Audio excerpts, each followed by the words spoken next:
So back in April 2018, I made like the worst video in the world about how Andrea Moda was the worst Formula 1 team of all time. But apart from having the worst microphone in existence, as well as no sense of editing or pacing or, taste in music, any of that whatchamajigger, I may have also made an error in regards to judging who the worst Formula 1 team was. For you see, whilst Andrea Moda was run by a lunatic Schumacher who sent his drivers out with flexing steering columns, at the very least those cars made it to the grid. So let's stop beating around the bush here and let's find out what the f*** happened to Mastercard Lola. Now, most motor racing fans would know all about the Lola brand. It was one of those manufacturers that harkens back to an age where bodywork crumpled if you so much as looked at it. Their history in producing racing cars was fruitful, up until the 1990s, because by 1994, everything started to go downhill for this brand. They were no longer dominant. Their competitors Reynard were starting to take competition away from them, especially in the Formula 3000 Championship in Europe. After an atrocious attempt to build a car for BMS Scuderia Italia in 1993 for Formula 1, Lola reviewed their efforts and thought, let's go do it ourselves. Yeah, well, I suppose that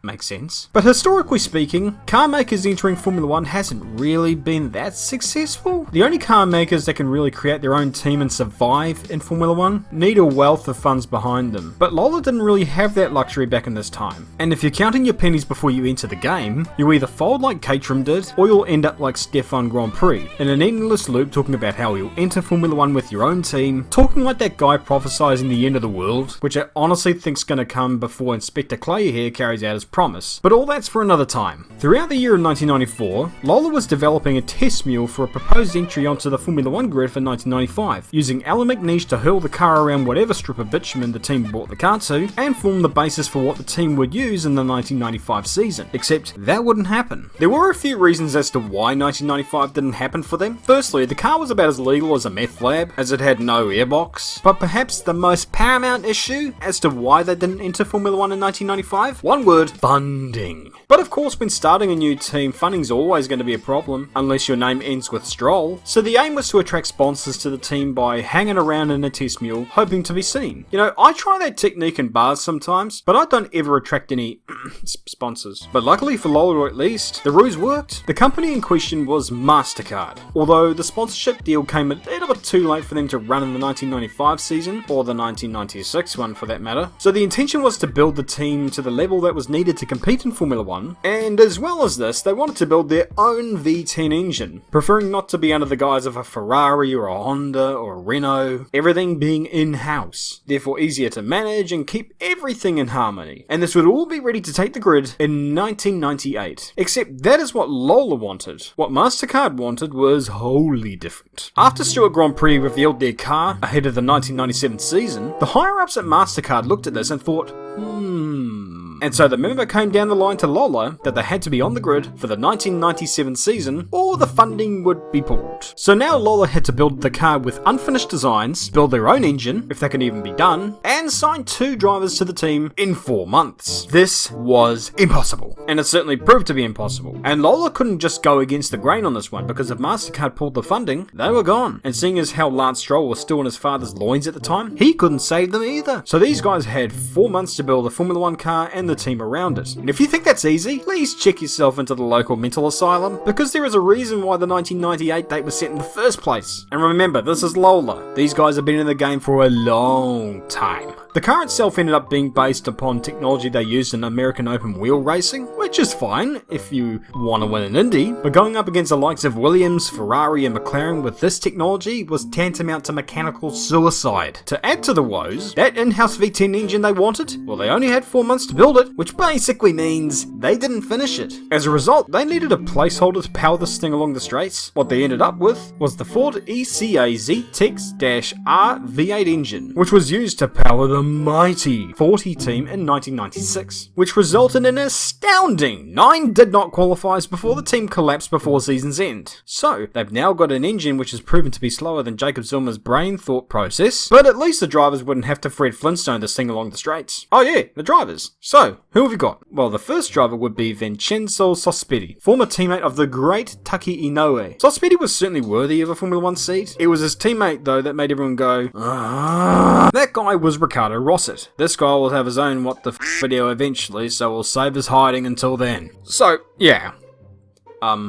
To summarise, a rushed car, a crap engine, and Ricardo Rosset. You do the math on that one and you could probably guess what's going to happen next, even without the benefit of hindsight, or an almanac brought from the future. The aim from the outset was to beat the newly formed Stewart F1 team that was being bankrolled by Ford and was given time to develop their team. And they also had Rubens Barrichello and Jan Magnussen, two very good drivers at the helm, very accomplished in all areas of motorsport. Lola had Ricardo Rosset. And actually, Eric Broadley's words were, if we don't beat Stewart, we need a good kick up the backside, and if we miss the 107% cut, then we don't deserve to be in it at all. At least they weren't short of optimism. So finally came the big day. Bill Clinton banned federal funding for research on human cloning. 3 days later came the start of the Australian Grand Prix weekend, and the start of the 1997 Formula 1 season with it. Much was expected of the likes of Jacques Villeneuve, Michael Schumacher, and even Heinz-Harald Hopeless this year, but not so much with our Lola team. After a modest car launch and a pre-weekend interview that didn't result in a little, the team managed to nail the car together for the first free practice of the season. Once the checkered flag dropped on that session, it appeared that Lola had pulled off a minor miracle, being only a couple tenths off Ukyo Kotayama in the Minardi. It appeared as if Lola had made a car that could be within the 107% time in qualifying. Despite all the setbacks and the atrocious circumstances they were put under, they'd done it. Or at least that seemed to be the case. We see everyone was doing race simulations during that session with full tanks and replicating their runs for the Grand Prix. The Lolas were on low fuel. They were practicing for qualifying. The significance of this meant that the closeness of these teams was a bit of a red herring. Well, it was a red herring altogether. Free practice 2 came about and everything became abundantly clear. The next slowest car to the Lolas, Damon Hill, scored a time of 1 minute 34.6 seconds. Rossett's time was almost 7 seconds slower than that. The reasons for being so slow? Primarily the car, obviously. What was demonstrated in the first few sessions that they had in Melbourne was that the cars were not only slow in a straight line, but also slow in the corners too. It was producing too much drag on the straights, but not enough downforce in the corners, which is about the worst cocktail you can get right next to the smoker's cough. So basically Lola had a car that couldn't do any of the basics. And on top of all that, they had a rookie in one seat and a tosser in the other. So perhaps the car wasn't exactly being pushed to its limits. Although having said that, if they really wanted to go any faster, they should have just Flintstone the damn thing and kicked the floor out come qualifying. The times would improve for Lola, but not by much. The 107% time was a 135.625, after Jacques Villeneuve set the qualifying time of 129.369. Sauce was the closest to that time, with a 140.972, over 5 seconds slower than the 107% time. There was little point in asking for permission to start the Grand Prix because even if they were permitted, the cars were so slow they'd probably be late for the grid anyway. But failing to qualify for a Grand Prix is just part and parcel of a new venture into Formula 1, right? Well, it is and it isn't. If the team was prepared, such as Haas, they'll manage. But with the circumstances set beyond them, Lola had no chance. But hey, the good news is that it's only up from here, eh? You know,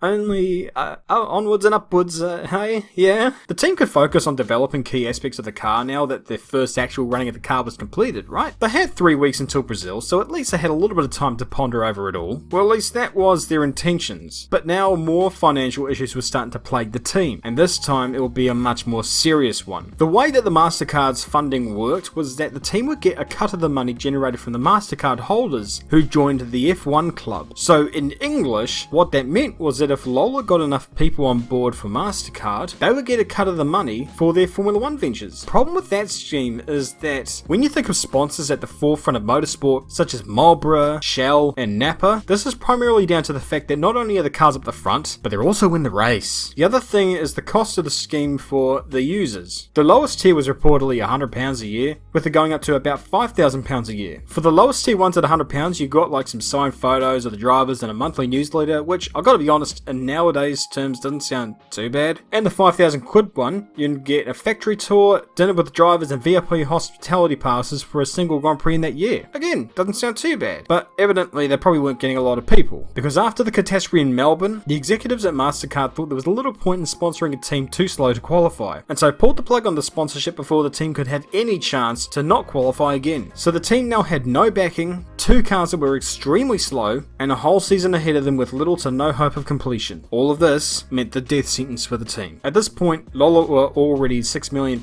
in the red, and flying across the world, not qualifying, and not impressing impressing any potential blue chip sponsors to save their venture. The writing was on the wall about as vividly as if you left a 3-year-old alone with a bic. Most of the team personnel had arrived in Sao Paulo for the Brazilian Grand Prix, but it was over. News had gotten out that the Lola team had folded. So how the hell did any of this happen? I guess the simple answer is Mastercard. Some have come out and said that the team at Lola probably needs to take a little bit of the blame for just getting into this ordeal in the first place. Because when you think about it, there is a lot of risk in regards to this deal that they ventured into, because it really does depend how many people want to buy into the venture. Whilst that is somewhat true, Mastercard did backflip on Lola much like Daly Cherry Evans did to the Gold Coast Titans. Unfortunately, by rushing these guys to the grid in a 4 months time span, they absolutely obliterated any chance they had of being in the slightest bit successful. Since then, there have been rumblings about Lola attempting to make the 2010 grid, but that never came to fruition. And the Lola brand died off in 2012, whilst Mastercard still survives today, making adverts such as this. Mastercard Lola, priceless. Thanks for watching, see you all later.